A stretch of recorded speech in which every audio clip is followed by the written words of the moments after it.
Dicen los Eldar que los hombres vinieron al mundo en el tiempo de la sombra de Morgoth y que no tardaron en caer bajo su dominio, porque él les envió emisarios y ellos escucharon las malvadas y astutas palabras de éste y veneraron la oscuridad, aunque la temían, y erraron siempre hacia el este, porque habían oído el rumor de que en el oeste había una luz que la sombra no podía oscurecer. Los sirvientes de Morgoth los perseguían y los caminos que recorrían eran penosos y largos. No obstante, llegaron por fin a las tierras que dan al mar y penetraron en Beleriand en los días de las guerras de las joyas. Se los llamó Edain en la lengua Sindarin y se hicieron amigos y aliados de los Eldar y cumplieron hazañas de gran valor en la guerra contra Morgoth. De los Edain nació el brillante Erendil por el lado del padre, y en la balada de Erendil se cuenta como al fin, cuando la victoria de Morgoth era casi completa, construyó el navío Vingilot, que los hombres llamaban Romsil, y viajó por mares nunca navegados, siempre en busca de Valinor, porque deseaba hablar ante los poderes en nombre de los dos linajes, para que los Valar los compadecieran y les enviaran ayuda en aquella extrema necesidad. Por tanto, elfos y hombres, los llamados Erendil el Bendito, porque cumplió su misión después de grandes trabajos y muchos peligros. Y de Valinor llegó el ejército de los señores de Occidente, pero Erendil no volvió nunca a las tierras que había amado. En la gran batalla, cuando por fin Morgoth fue derrocado y Tangordrim derribada, solo los Edain, de entre las tribus de los hombres, lucharon al lado de los Valar, mientras que muchas otras lucharon al lado de Morgoth. Y después de la victoria de los señores de Occidente, los hombres malvados que no fueron destruidos escaparon de vuelta al este, donde muchos de esas razas erraban todavía en las tierras baldías, salvajes y proscritos, sin atender a la convocatoria de los Valar, ni tampoco a las de Morgoth.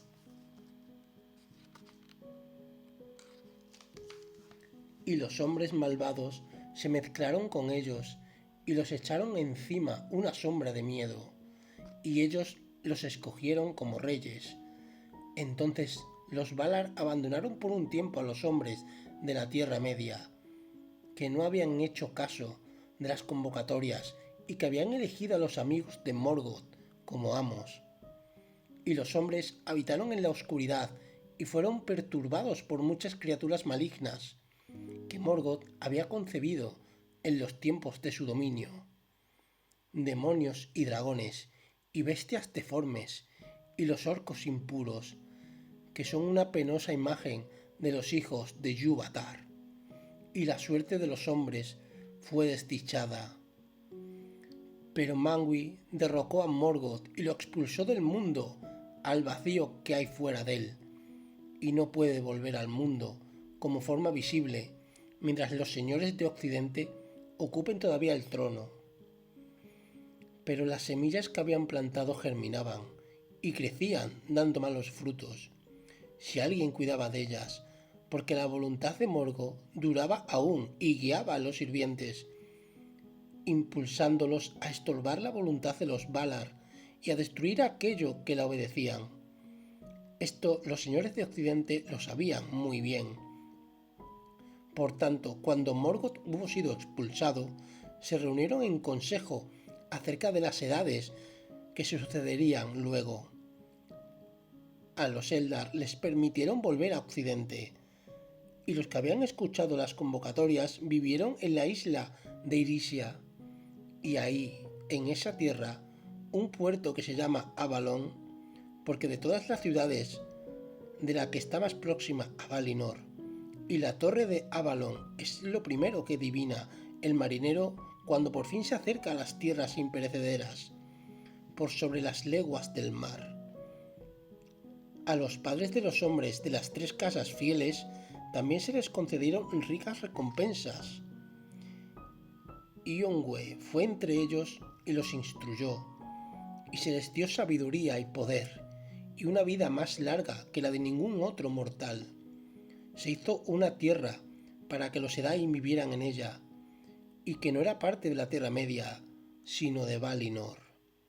Ni tampoco estaba separada de ellas por el ancho mar, pero estaba más cerca de Valinor.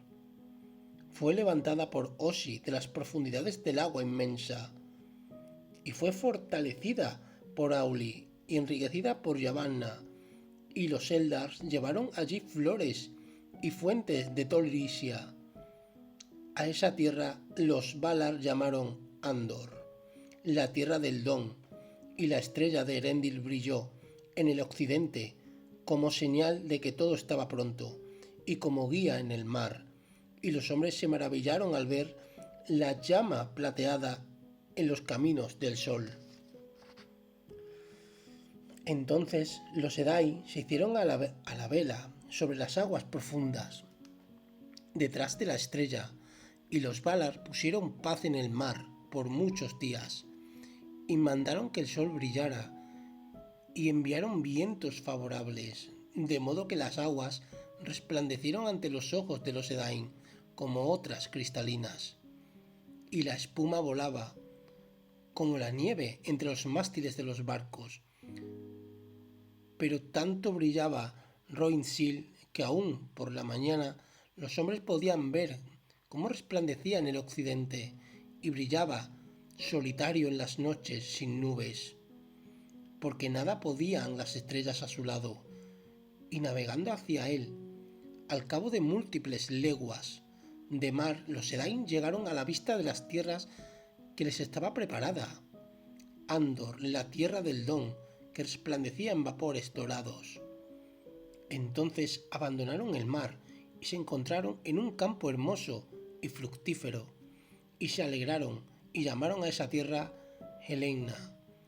Se significa hacia las estrellas, pero también Anduin, que significa promontorio del occidente, Númenor, en Alto Eldarin. Este fue el principio del pueblo que en la lengua de los elfos grises se llama Dúnedain, los numenoreanos, reyes entre los hombres,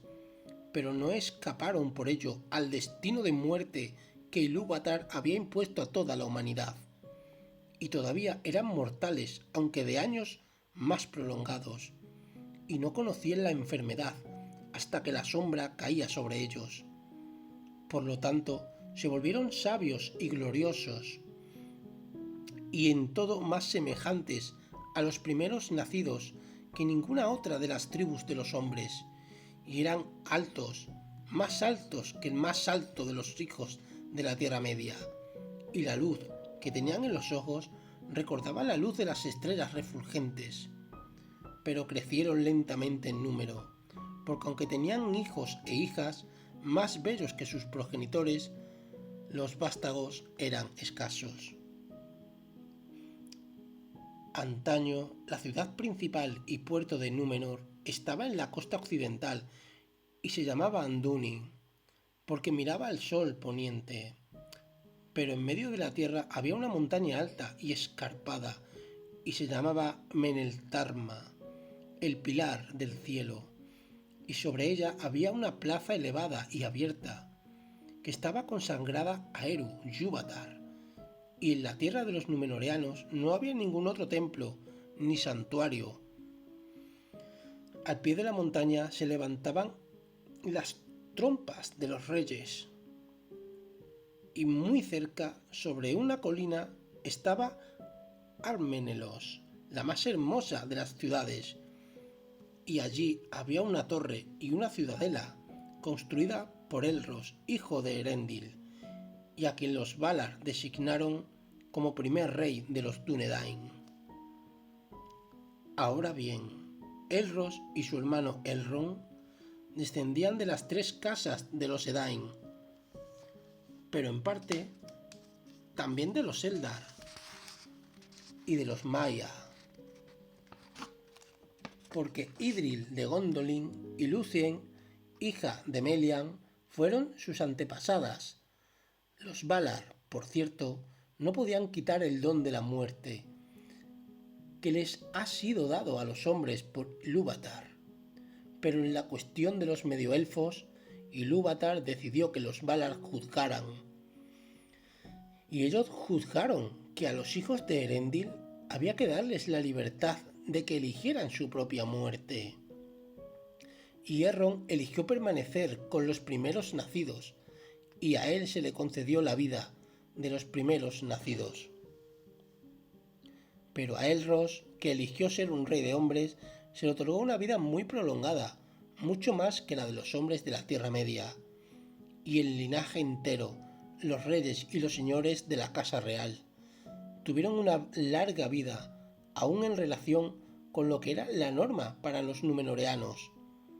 Pero Elrond vivió 500 años y gobernó a los númenoreanos durante 404 años. Así transcurrieron los años, y mientras la Tierra Media retrocedía y la luz y la sabiduría menguaban, los Dúnedain vivían bajo la protección de los Valar y unidos en amistad con los Eldar, y crecían en altura, tanto de mente como de cuerpo,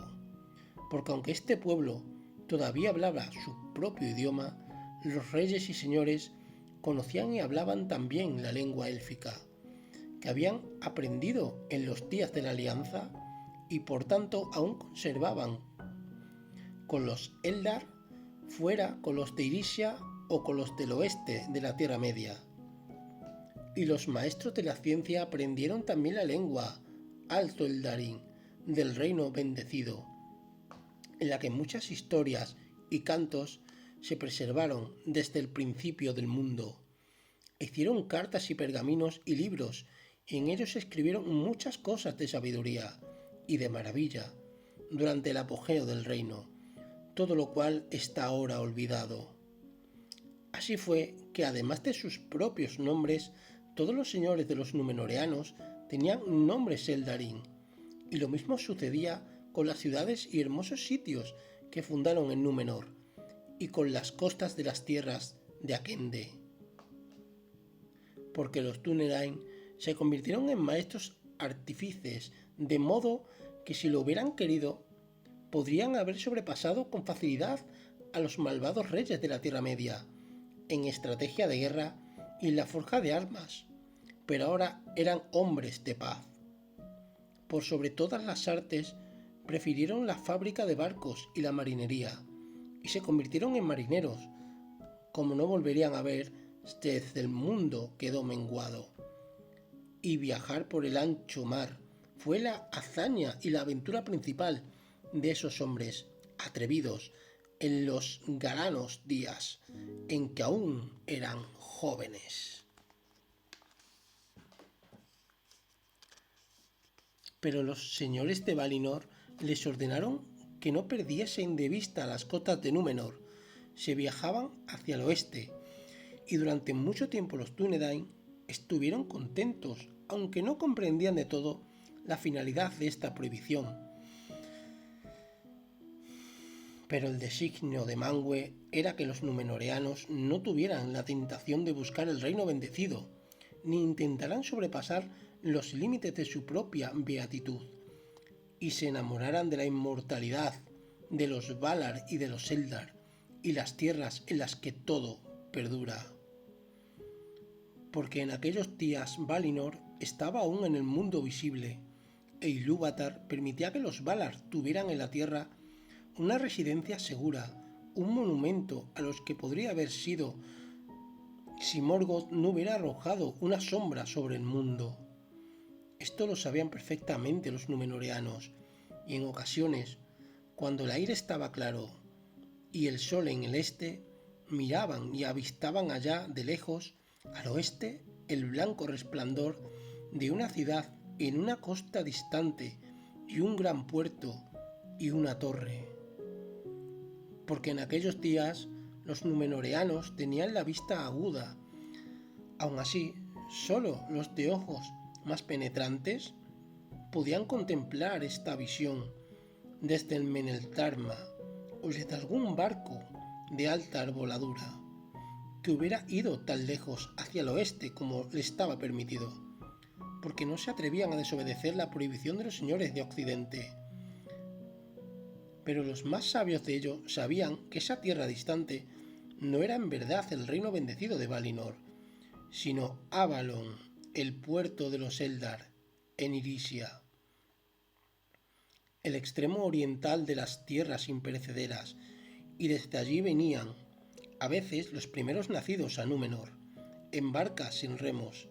tan blancas como aves que volaban desde el sol poniente, y llevaban a Númenor muchos regalos,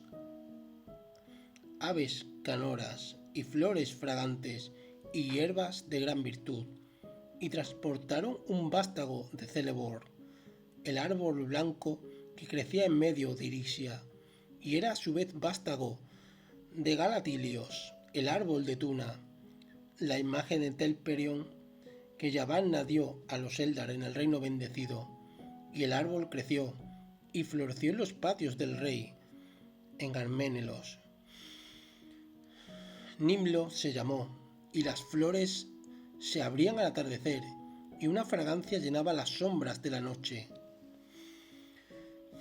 Fue así que, a causa de la prohibición de los Valar, los Dúnedain de aquellos días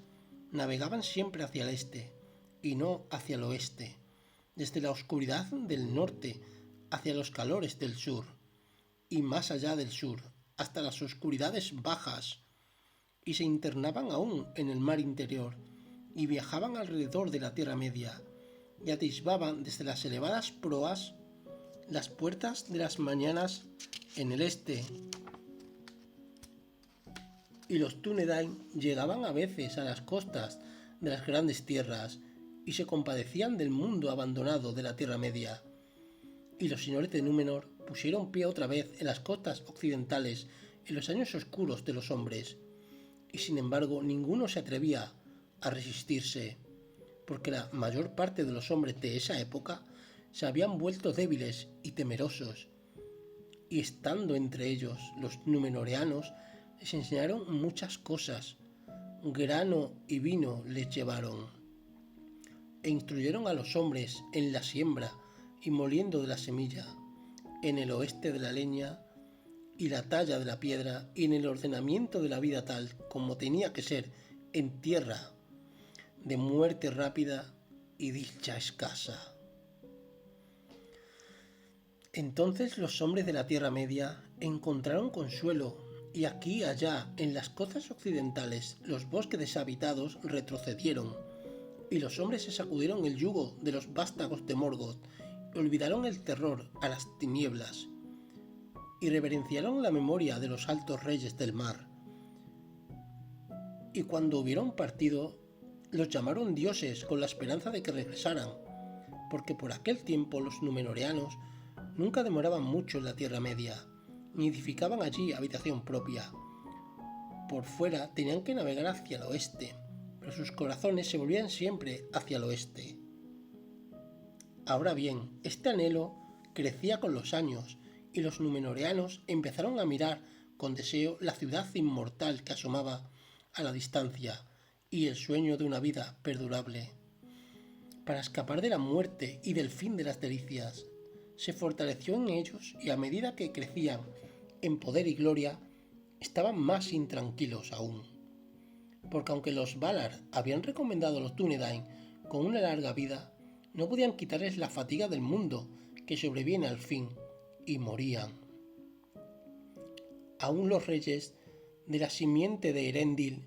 y tenían una vida breve ante los ojos de los Eldar. Así fue que una sombra cayó sobre ellos,